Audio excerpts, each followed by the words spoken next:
Assalamualaikum warahmatullahi wabarakatuh. Berjumpa lagi dengan saya. Untuk kesempatan kali ini saya akan membahas tentang konsep dasar psikologi kesehatan anak usia dini.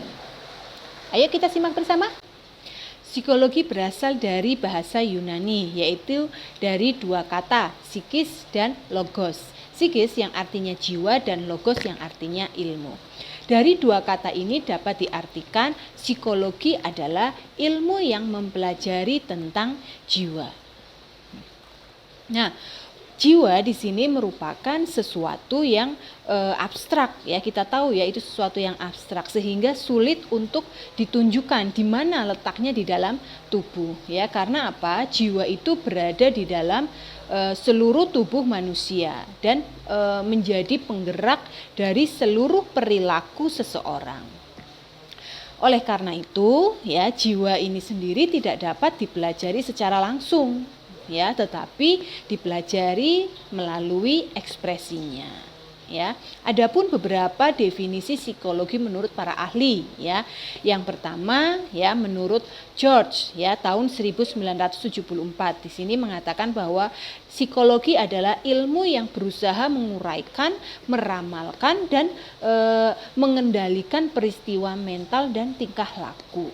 Nah, yang kedua, menurut Clifford tahun 1961 mengatakan bahwa psikologi adalah ilmu yang mempelajari tingkah laku manusia dan hewan. Nah, yang ketiga, menurut Robert dan Marcus, ya, tahun 1957 di sini mengatakan bahwa psikologi adalah ilmu yang mempelajari aktivitas atau tingkah laku individu, ya, dalam hubungannya dengan alam sekitarnya. Dari beberapa definisi para ahli dapat disimpulkan, ya, ternyata psikologi itu tidak hanya berorientasi pada perilaku manusia saja, ya, tetapi psikologi juga mengarahkan perhatiannya, ya, hubungan manusia dengan lingkungan sekitarnya, ya, yang dapat berupa binatang, alam, ya, maupun yang lainnya. Nah, pengertian psikologi berdasarkan tujuannya itu dibedakan menjadi dua. Ada psikologi teoritis dan psikologi praktis. Yang pertama, psikologi teoritis di sini adalah psikologi yang dipelajari dengan tujuan untuk mengembangkan ilmu.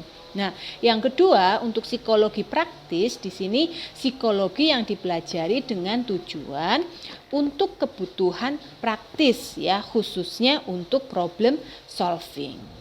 Nah, berdasarkan objek, ya, yang dipelajarinya, pengertian psikologi dibedakan menjadi dua, ya. Ada psikologi umum dan psikologi khusus. Yang pertama, untuk psikologi umum itu bertujuan menyelidiki dan mempelajari kegiatan atau aktivitas psikis manusia yang tercermin di dalam tingkah laku pada umumnya, ya, khususnya di sini pada manusia dewasa, pada orang dewasa yang normal dan yang berkultur, ya, tidak terisolasi.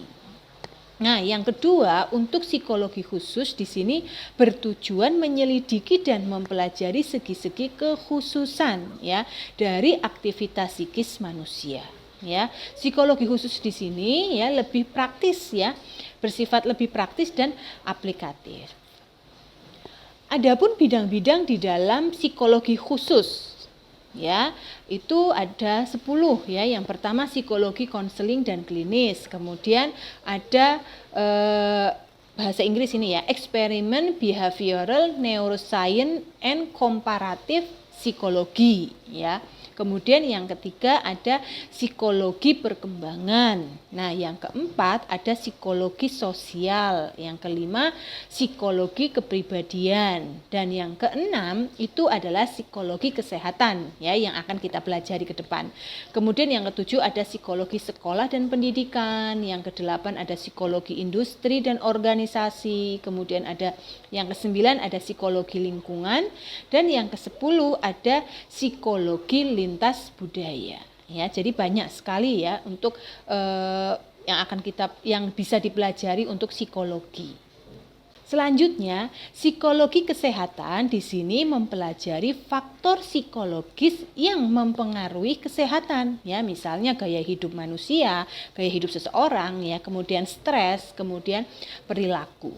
Nah, hal ini tidak hanya terjadi pada orang dewasa saja, tetapi juga bisa terjadi pada anak-anak, ya, sehingga hal ini perlu menjadi perhatian untuk orang tua, ya, di lingkungan rumah, ya, dan guru untuk di lingkungan sekolah. Nah, definisi psikologi kesehatan itu apa sih? Ya, merupakan suatu ilmu yang mempelajari, memahami bagaimana pengaruh faktor psikologis dalam menjaga kondisi sehat, kemudian ketika mengalami kondisi sakit, dan bagaimana cara merespon ketika mengalami sakit. Nah, di sini kalau kita mengacu pada pengertian sehat, sebenarnya pengertian sehat menurut WHO, ya, di sini menunjukkan adanya keselarasan, ya, antara pengertian psikologi kesehatan dengan pengertian sehat menurut WHO tahun 1948. Di sini tidak hanya menekankan pada ada atau tidaknya suatu penyakit, ya, seperti itu. Jadi kondisi sehat maupun kondisi sakit di sini kan merupakan suatu kontinum, ya, yaitu kondisi sehat yang dialami individu dapat mencapai kondisi sehat secara optimal, ya, maupun ketika mengalami kondisi sakit dapat menuju pada kondisi yang sangat buruk atau hingga menuju sampai ke kematian, ya. Nah, menurut Dunbar dan Alexander, ya, di sini bahwa gangguan atau sakit yang dialami oleh individu itu disebabkan oleh psikosomatis, ya. Hal ini terjadi karena adanya, ya, konflik-konflik psikologis bawah sadar di dalam organ tubuhnya, ya, melalui sistem saraf otonom, ya, sehingga terjadi kondisi sakit pada diri individu itu. Nah, untuk psikologi kesehatan di sini sebagai ilmu yang memiliki peran penting, ya. Yang pertama sebagai penelitian, treatment, dan promosi kesehatan. Ya, yang pertama, sebagai penelitian di sini, psikologi kesehatan sebenarnya memiliki peran untuk menguji atau meneliti keterkaitan antara faktor biologis dan faktor psikologis dan sosial, ya, terhadap kondisi sakit maupun kondisi sehat. Kemudian yang kedua untuk treatment, ya, di sini psikologi kesehatan memiliki peran yang berkaitan dengan masalah psikososial, ya, terkait munculnya suatu penyakit atau kondisi sakit. Nah, yang ketiga untuk promosi kesehatan di sini, psikologi kesehatan itu memiliki peran program intervensi atau pencegahan, ya, yang bekerja di dalam suatu organisasi atau yayasan.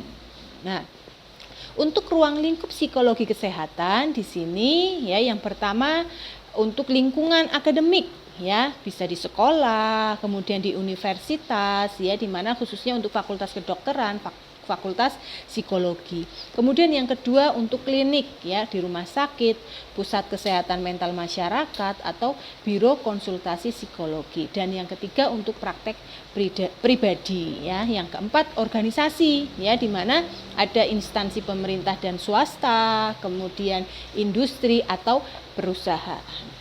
Nah, tujuan dari psikologi kesehatan itu yang pertama adalah mengevaluasi tingkah laku dalam etiologi penyakit.